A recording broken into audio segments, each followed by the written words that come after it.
Righto guys, so hopefully you can see this thing alright. This is the BMW F900Xr, and it says exclusive on the side. So, quick rundown of this bike. It is $25,990 here in New Zealand. Comes with all the fruit, including a quick shifter, heated grips, cruise control, and electronic adaptive rear suspension.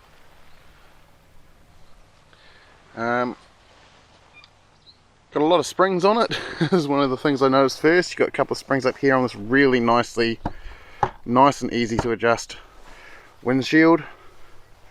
And then you have all the springs in the world down here for the center stand. Again, straight off out of the box comes with a center stand, and the kickstand there. Quick shifters there. It's a nice quick shifter.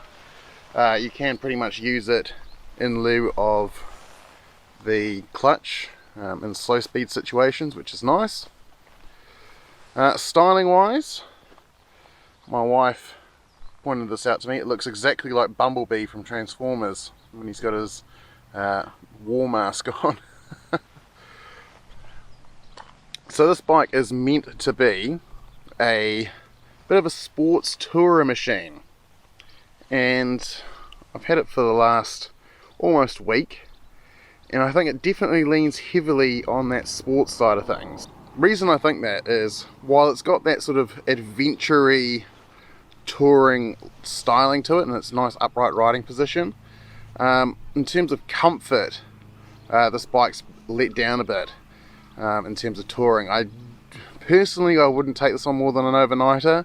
I just find this seat, which is beautifully sculpted, really holds you in nicely, but it's not the most comfortable seat in the world, which I think lets this bike down. Hopefully there's an accessory for that, which will make life a lot easier. You also don't have a lot of luggage stowing capacity, so you've got the hard mounts for the factory luggage to click in there, which is nice. But in terms of pillion and stuff, looks like a reasonably comfy pillion pad, though the grab handles might be a bit tricky to grab depending on your pillion size. But I think you're a bit limited in your luggage carrying capacity on this bike out of the box. Again, BMW accessories will probably sort you out. Interesting that BMW only did electronic suspension at the rear as well. As far as I can tell, the front end has no adjustment whatsoever, but it does ride pretty well. Nice 17-inch wheel, great Brembo brakes down here, radially mounted brakes. Ooh, and a dead bee. Sorry mate. But yeah, the brakes definitely one of the highlights, the front brakes at least. The rear, I find to be a wee bit on the squishy side, especially once the ABS kicks in. So let's go over the electronics real quick. Sitting in the cockpit, first things first, I don't think the BMW GPS bracket is necessary, and that's because this TFT is brilliant. So on the TFT, if you go down to the menus, you have the option of navigation. So that is controlled through the BMW app. You can also control your media, phone and whatnot. In the settings here, I set up Dynamic Pro mode to work. Vehicle settings, there we go. Driving modes. So you've got multiple riding modes on this. Again, New Zealand bikes come with all the fruit. So you get Dynamic and Dynamic Pro modes. Lots of adjustment there in Dynamic Pro mode, which really does let you kind of let this bike out of its cage. It feels very, I don't want to say boring, but it's definitely reined in, and particularly in road and rain modes. This is one of the coolest things of this though, and really another thing that hammers home the sporting pretensions of this bike. So that's your sport display. So it can show you everything from how much you're braking, to how much you're leaning in, to even how much the traction control is working. Which, if you've got it turned off, that left hand side won't come up at all.